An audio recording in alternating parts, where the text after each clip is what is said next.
At some point you may find that you need to inspect or change your rear sway bar bushings on your DB9. It's not a complicated process. Honestly, it's one of the simplest processes there are to service on this car. But maybe you don't know exactly what your sway bar bushings do for you.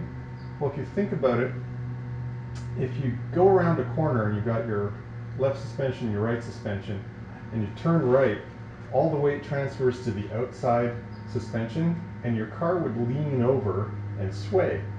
Well, what they've done is they have a bar that links the two suspensions. And essentially the bar sits horizontally, and it's a big stiff bar.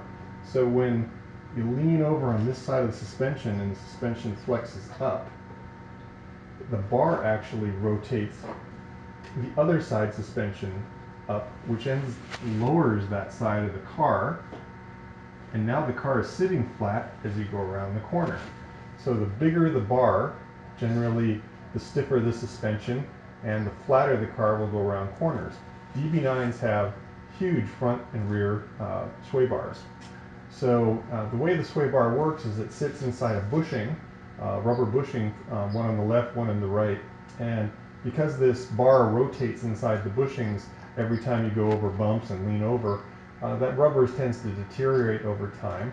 So you're going to need to inspect it, and I'll show you how to do that next.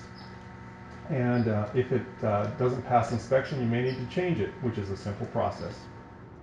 Checking your rear sway bar bushings to see if they're in good shape is a pretty simple matter. Basically, it's a bracket around the steel bar, and all you need to do is check that the rubber bushing itself isn't wearing funny, that it's allowing the bar to move around.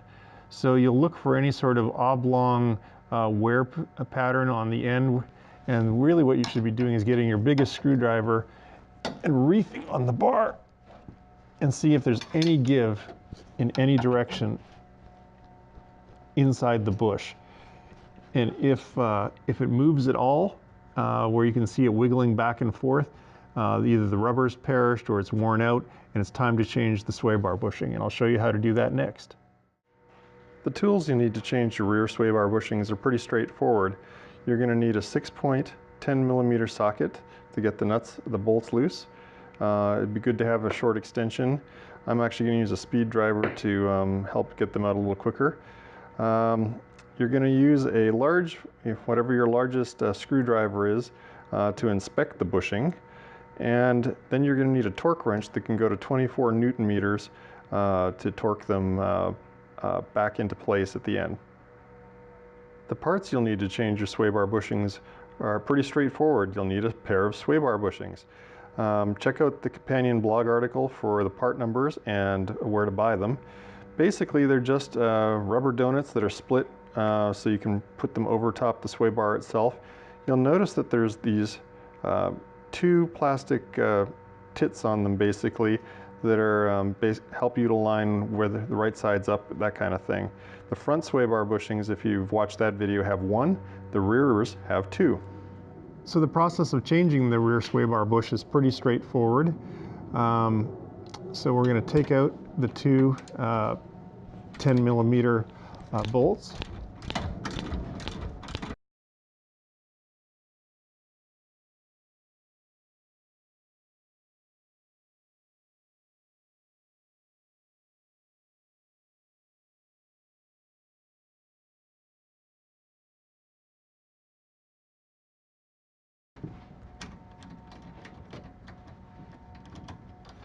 All right, with our bolts removed,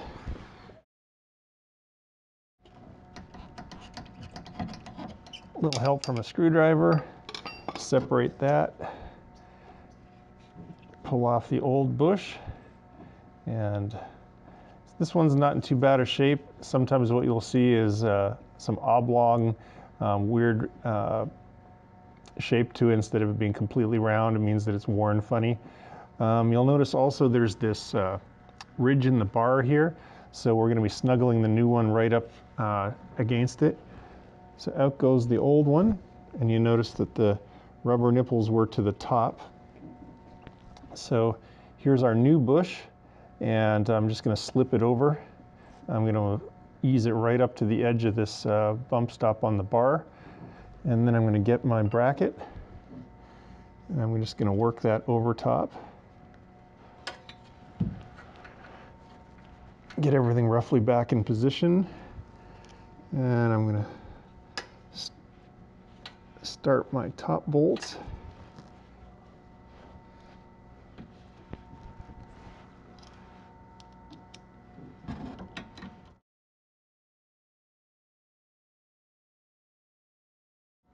And all I'm going to do initially is just snug them up. I'm not going to torque them yet.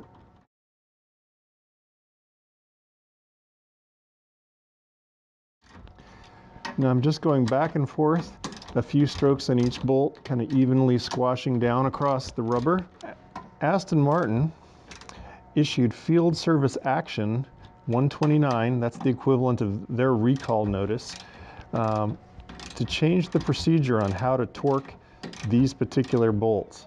It applies to both the front and the back, and it's a two-stage process they want you to follow. All right, so I've got them snugged up.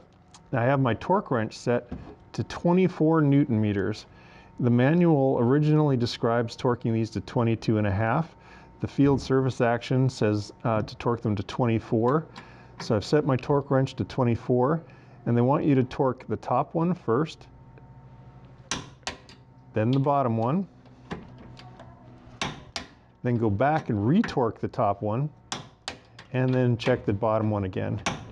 Basically because the rubber crushes as you torque them, so they want you to do the torque twice. All right, well, this one side's done. Time to just finish up by going and changing the other side bushing, and should be back on the road. So with our sway bar bushings changed, we're all set. Car's ready to put back together. You didn't even need to take off the rear wheel, but you may just have to put your rear wheel back on, torque it back up, put the car back down on the ground if you had to lift it up to get a little extra access. If you enjoyed this video, you can check out the one up here. It'll probably show you how to reinstall your road wheel. Down here, I will have the companion blog article where I'll list the torque specs and where you can buy the sway bar bushings. If you enjoy these videos, please subscribe using the subscribe link down in the corner there.